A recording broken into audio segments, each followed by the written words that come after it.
Hello दोस्तों, स्वागत है आप सबके अपने चैनल में। आज हम कक्षा 9वीं की हमारे आसपास के पदार्थ नामक चैप्टर को पढ़ने वाले हैं। ठीक है, मैटर इन आवर सराउंडिंग। ठीक है, इस चैप्टर का नाम है। तो चलिए स्टार्ट करते हैं। पहले हम लोग देख लेते हैं अध्याय एक नज़र में। ओवरऑल हमें इस चैप्टर में पढ़ना क्या है। पहले हम देखेंगे पदार्थ क्या होता है। ठीक है, उसके बाद हम देखेंगे कि पदार्थ कितने प्रकार के होते हैं। ठीक है, तो यहाँ ठोस, द्रव, गैस दिया गया है। उसके बाद तीनों में अंतर दिया गया है, तो इसको हम लोग देखेंगे। ठीक है, पहले हम लोग यहाँ चालू करते हैं, देखते हैं। ठीक है, पदार्थ कह रहा है, पदार्थ उसे कहते हैं दोस्तों प्रत्येक, यहाँ देखिए विश्व में प्रत्येक, यहाँ विश्व होगा दोस्तों। ठीक है, यहाँ पर विश्व होगा, तो उसे बना लीजिएगा आप लोग। कह रहा है विश्व में प्रत्येक वस्तु जिस सामग्री से बनी है उसे पदार्थ कहा जाता है, और हमारे आसपास के पदार्थ विद्यमान हर वस्तु पदार्थ है। ठीक है, हमारे आसपास जो भी दोस्तों चीज़ हैं वो कहीं ना कहीं पदार्थ है। हो सकता है कि आप जहाँ बैठे हो वहाँ पर कुर्सी हो, टेबल हो, ठीक है, पंखा हो, पेन हो, किताब हो, सभी के सभी क्या हैं? पदार्थ हैं। दुनिया में जो भी, विश्व में जो भी सामग्री है कहीं ना कहीं वो अपने आप में क्या है? पदार्थ है। ठीक है, कह रहा है पदार्थ स्थान घेरता है। दोस्तों पदार्थ उसे कहते हैं जो, एक सेकंड में यहाँ से पेन ले लेता हूँ। आप पदार्थ उसे कहेंगे दोस्तों जो स्थान घेरता हो और कुछ उसका द्रव्यमान होना चाहिए। देखिए पदार्थ तो हम लोग जानते हैं कि विश्व में जो भी वस्तुएं हैं दोस्तों अपने आप में वो पदार्थ है। ठीक है, लेकिन हम उसे पदार्थ उसे कहेंगे जो स्थान घेरता हो। ठीक है, और उसका कुछ न कुछ क्या होना चाहिए? द्रव्यमान होना चाहिए, तब उसे हम पदार्थ बोलेंगे। ठीक है, एक मिनट। अब देखते हैं, पहले बता दें तो दोस्तों पदार्थ उसे कहते हैं जो स्थान घेरता हो और उसका कुछ न कुछ द्रव्यमान होना चाहिए, उसे हम लोग पदार्थ कहते हैं। आप अपने घर में ही ले लीजिएगा दोस्तों, आपके पास कॉपी होगा, पेन होगा, आप उसे उठाएंगे दोस्तों तो उसका कुछ न कुछ भार होगा। ठीक है दोस्तों, आप उसे रखेंगे तो कुछ पर्टिकुलर कुछ एरिया, क्षेत्रफल घेरेगा। ठीक, कुछ स्थान घेरेगा दोस्तों, आप उसे पदार्थ कहेंगे। ठीक है, अब देखते हैं कणों के भौतिक गुण। पदार्थ कणों से बना है। ठीक है दोस्तों, दुनिया में जो भी पदार्थ है ना, आप चाहे पेन ले लो, तो उस पेन जो भी है, आप एग्जाम्पल के लिए पेन ले सकते हैं दोस्तों।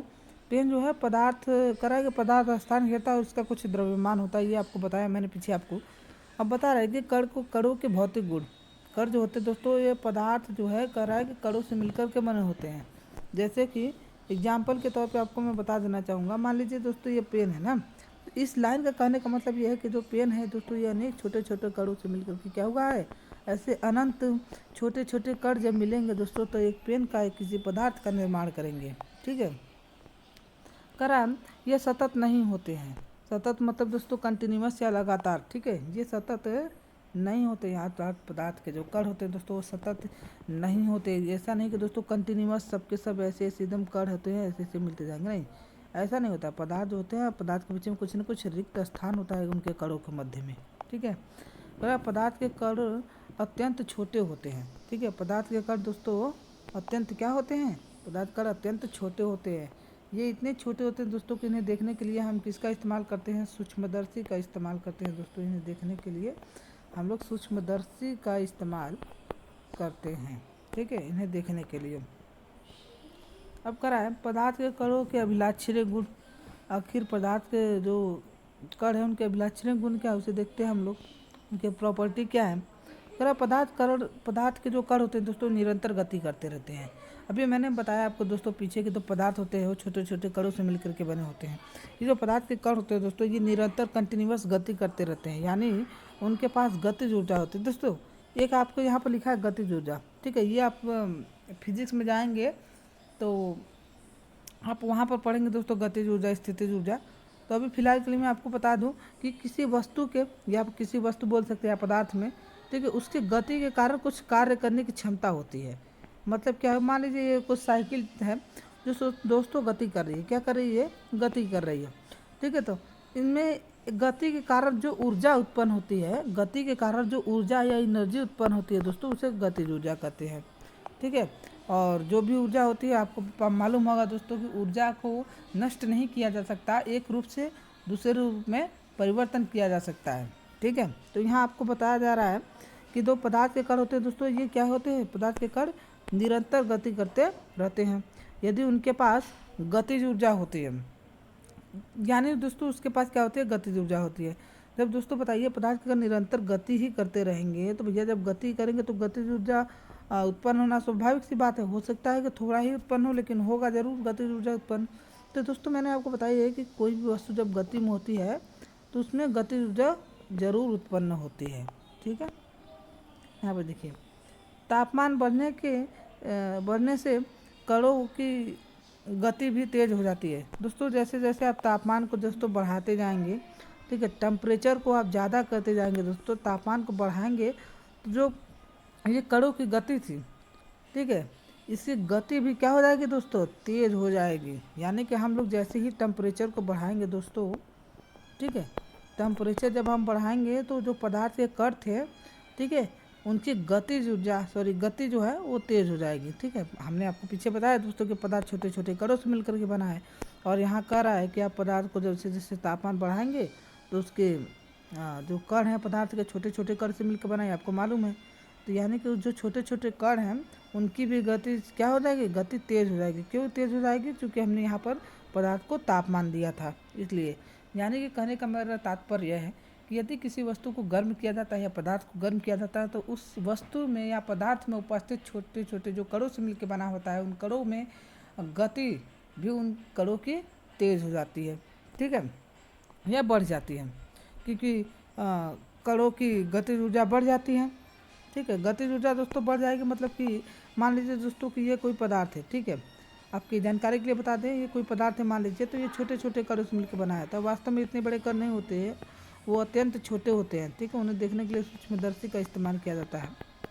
तो मान लीजिए दोस्तों ये जो छोटे छोटे कण है ना, इन्हें जैसे ही हम लोग क्या करेंगे दोस्तों, मान लीजिए हम लोग टेम्परेचर देंगे दोस्तों, जब यहाँ से गर्म करेंगे टेम्परेचर देंगे दोस्तों, तो ये कण जो है आपस में ही बहुत तेज़ी से कोई गति करने लगते हैं। छोटे छोटे कण आपस में ही तेज़ी से क्या करेंगे दोस्तों, गति करने लगेंगे। तो यही बोल रहा है, गतिज ऊर्जा जो है तापमान बढ़ने के साथ साथ पदार्थ के कणों में गतिज ऊर्जा भी क्या होती है, बढ़ जाती है। और नेक्स्ट पॉइंट है, पदार्थ के कणों के बीच रिक्त स्थान होता है। जितने भी दोस्तों कण हैं उन पदार्थ के कणों के बीच में क्या होता है, रिक्त स्थान होता है। रिक्त स्थान मतलब बोले तो खाली स्थान होता है। ठीक है, कोई भी पदार्थ दोस्तों उनके कणों के मध्य में क्या होता है, रिक्त स्थान होता है। मैंने पहले आपको बताया कि दोस्तों कोई भी दुनिया में कोई भी पदार्थ हो, वस्तु हो, वो छोटे छोटे कणों से मिलकर के बना होता है। ठीक है, छोटे छोटे कणों से, चाहे आपके पास सामने पेन रखा हो, चाहे आपके आसपास जितने भी पदार्थ हों, वो सभी के सभी क्या होते हैं, छोटे छोटे कणों से मिलकर के बने होते हैं। इन कणों के बीच में रिक्त स्थान होता है। ठीक है, छोटे रिक्त स्थान होता है मतलब ये खाली जगह होता है। ऐसा नहीं कि वो दोस्तों जो पदार्थ है छोटे छोटे कणों से मिलकर बना वो सतत मतलब लगातार कंटिन्यूअस एकदम सटे हुए होते हैं, नहीं, उनके बीच में थोड़ा बहुत रिक्त स्थान होता है जो कि हमें स्पष्ट दिखाई नहीं देता है। ये ठोस में अलग होता है, द्रव में अलग होता है, गैस में अलग होता है। ठीक है दोस्तों, तो ये आपका टॉपिक आएगा तब उसे पढ़ाया जाएगा। अभी फ़िलहाल जितना है उसे देखते हैं। कराए पदार्थ के कण होते हैं उनके बीच में रिक्त स्थान होता है, ये मैंने आपको बता दिया। अब उसके बाद करा, जब हम चाय या काफ़ी पानी बनाते हैं दोस्तों, जब हम क्या करते हैं, चाय बनाते हैं या काफ़ी बनाते हैं या नींबू पानी बनाते हैं, तो एक पदार्थ के एक सेकेंड, तो एक तरह के पदार्थ के कण दूसरे तरह के पदार्थ के कणों के कणों के बीच उपस्थित रिक्त स्थान में समावेशित हो जाता है। इससे यह पता चलता है कि पदार्थ के कणों के बीच में कण जो होते हैं पर्याप्त रिक्त स्थान होता है। जैसे इसका कहने का तो तात्पर्य है दोस्तों कि आप यहाँ पर देख सकते हैं कि ये मान लीजिए दोस्तों जल है, आपने एक बीकर लिया है, एक गिलास भी ले सकते हो, ग्लास भी ले सकते हो, जो बोलना ले लीजिए, लोटा लेना है लोटा ले लीजिए, गिलास लेना है गिलास ले लीजिए। तो दोस्तों उस ग्लास में क्या करना है, आपको जल लेना है। ठीक है, आपको जल लेना है, लवण डालना है, लवण मतलब यहाँ पर नमक डाल सकते हैं। तो आप जैसे दोस्तों इसमें नमक डालेंगे तो इसमें क्या होता है, इस जल में जो होते हैं वो क्या होते हैं, घुल जाते हैं। जनरली आप भी शरबत बनाए होंगे तो कभी आपने इसे ऑब्जर्व किया होगा। ठीक है, तो आप जैसे ही इसमें डालेंगे दोस्तों, या आपने केयर किया होगा दोस्तों, जैसे ही आप इसमें डालेंगे तो क्या होते हैं, वो नमक के जो कण होते हैं वो इस जल के रिक्त स्थानों में क्या होते हैं, घुल जाते हैं। मतलब कि दोस्तों वो कहीं गायब हो जाते हैं। आप उसे चम्मच से एक बार चलाते उड़ाते होंगे, ऐसे घुमाते, जैसे यहाँ पर घुमाया दोस्तों इसको लेकर के छड़ को। तो दोस्तों ये घुमाया है तो क्या होता है, इसके जो जल में लवण होते हैं अर्थात NaCl नमक होता है, सोडियम कार्बोनेट जिसे बोला जाता है, तो आप उसे डालेंगे दोस्तों तो क्या होता है उस जल में विलय अर्थात घुल जाता है। जब वो घुल जाता है तो इससे यह स्पष्ट होता है यानी कि जल के अंदर कहीं ना कहीं रिक्त स्थान रहा होगा, तभी ना वो नमक के कण को अपने अंदर मिला लिया अर्थात गायब कर दिया। जैसे क्या है भाई, कहीं पर जगह रहेगा तभी ना, जैसे क्या हुआ यहाँ पर जल था, जल के हमें तो मालूम है कि दोस्तों कि ये जो जल होता है उसके बीच में रिक्त स्थान होता है। अब उसी में हमने नमक डाला तो उससे जो नमक दोस्तों जल के रिक्त स्थानों में जाकर समावेशित अर्थात बैठ जाते हैं, ठीक है, तब वो जल में विलय हो जाते हैं, ठीक है। यही कहने का मतलब है, यानी कि कहीं ना कहीं पदार्थ के कणों के बीच में रिक्त स्थान होता है, उसी में जो है हमारा नमक जाके जल में घुला था। तो अभी के लिए फ़िलहाल इतना देखते हैं, उसके बाद हम आगे नेक्स्ट टॉपिक पढ़ेंगे। तब तक के लिए बाय।